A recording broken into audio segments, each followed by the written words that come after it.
पहा next method जिथे EMF compare करायचंय. फर्स्ट मेथड जी होती त्यात आपण ईएमएफ E1 आणि E2 वेगवेगळे कनेक्ट केले होते, त्यांना एक की जोडली होती आणि त्याच्यानुसार त्यांना वेगवेगळ्या याच्यात वेगवेगळ्या बॅलन्सिंग लेंथ मिळून त्यांचा रेशो घेतला होता. ठीक आहे.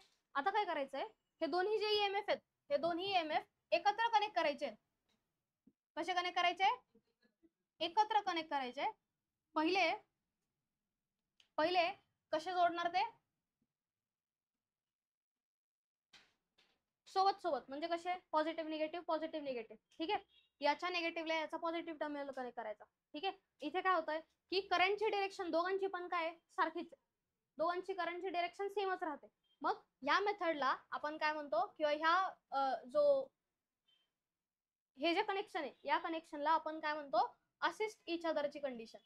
ठीक आहे. कसं? असिस्ट इच अदरची कंडिशन. फर्स्ट कंडिशन काय की कसे ईएमएफ कनेक्ट करायचे की दोघांच्या करंटची डिरेक्शन सारखीच असेल, म्हणजे याच्या निगेटिव्हला याचा पॉझिटिव्ह टर्मिनल कनेक्ट करायचा. ही झाली E1 आणि ही झाली E2. आणि सेकंड याच्यात काय करणार तुम्ही, सेकंड याच्यात दोघांच्याही करंटची डिरेक्शन वेगवेगळी आली पाहिजे, म्हणजे याचा निगेटिव्ह याच्या निगेटिव्हला कनेक्ट केलं. ठीक आहे. ही कोणती, हा मग ही कोणती कंडिशन झाली? अपोजिट अदरची. कशी? अपोजिट अदरची कंडिशन. ठीक आहे. कशी कंडिशन झाली? अपोजिट अदरची कंडिशन. यांचे करंट काय करतात, एकमेकांना अपोज करतायत. ह्या करंटची डिरेक्शन काय ही आहे आणि ह्या करंटची डिरेक्शन काय ही आहे, झाले अपोज. बरोबर. याची काय, दोघांच्याही करंटची डिरेक्शन कुठे? या डिरेक्शन आहे ना, पॉझिटिव्हला. याची पण पॉझिटिव्ह आहे, याची पण पॉझिटिव्ह आहे. याचं काय, एकाची दुसऱ्या डिरेक्शनला एकाची या डिरेक्शनला. मग ही काय झाली? अपोजिट अदरची कंडिशन. समजलंय का? अपोजिट अदर आणि असिस्ट इच अदरची. ठीक. तर असिस्ट साठी आपल्याला एक बॅलन्सिंग लेंथ मिळवायची. काय मिळवायची आहे? Balancing length assist each other साठी. ठीक आहे. मग ज्यावेळी आपण सेल्स कसे कनेक्ट केलेत, त्यांचे पॉझिटिव्ह निगेटिव्ह असे कनेक्ट केलेत, असिस्ट इच अदरची कंडिशन असेल, त्यावेळी ईएमएफ काय होतील? ऍड अप होतील. म्हणजे E1 आणि E2 ऍड अप होणार. बरोबर. ईएमएफ ऍड होतील ना, आता पोटेन्शियल डिफरन्स ऍड होणार. ठीक आहे. ईएमएफ E1 प्लस E2 यांच्या वेळी एक बॅलन्सिंग लेंथ मिळेल, त्याला आपण म्हणूयात K टाइम्स L1. कोणत्या कंडिशनला? असिस्ट इच अदरच्या कंडिशनला. ठीक आहे. नेक्स्ट कंडिशनला काय करणार आपण?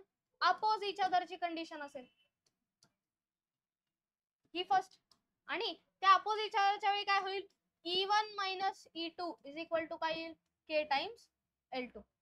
बरोबर. अपोज इच अदरची कंडिशन. ठीक आहे. जर E2 हा ग्रेटर असेल तर E2 मायनस E1 करायचा, जो ग्रेटर आहे त्याच्यातून मायनस करायचा. समजलंय का? हे काय मिळालं? समजलं का? नक्की समजलं? काय डाऊट याच्यात? बरं. E1 मायनस E2 जे ग्रेटर आहे त्याच्यातून ते मायनस करा. केलं रे? Okay. E1 minus E2 is equal to काय होईल? K times L2. हे समजलंय? ही आली सेकंड कंडिशन. ठीक आहे. काय घेणार आता?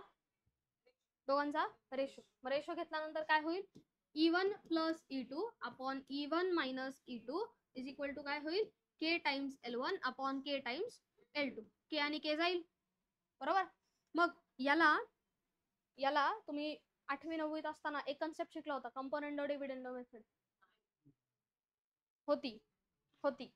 तर त्यात काय होतं की आता हे ऍडिशन तिकडे ट्रान्सफर करायचं, म्हणजे ज्यांना येत नसेल त्यांनी डायरेक्ट हे लिहायचं.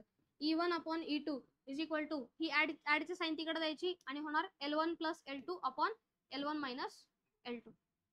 आता त्यासाठीच कंपोनेंट डिव्हिडंड शिकायचं. आता ते नाही सुरू करू शकत, त्यामुळे तसंच डायरेक्ट करून घ्या. ठीक आहे. समजलंय का? हे समजलंय का नक्की? ठीक आहे. तर त्यावेळी काय होईल, आता लेंथ L1 आणि L2 ऍड झाले आणि एकदा इथे खाली काय झाले? मायनस झाले. हे आलं कंपेअरिंग द ईएमएफ साठीची कंडिशन. ठीक आहे. सेकंड जिथे काय यूज केलं तुम्ही? दोन्ही ईएमएफ असिस्ट इच अदर मध्ये कनेक्ट केले आणि अपोजिट अदर मध्ये कनेक्ट केले. समजलं? दुसरी मेथड संपलं.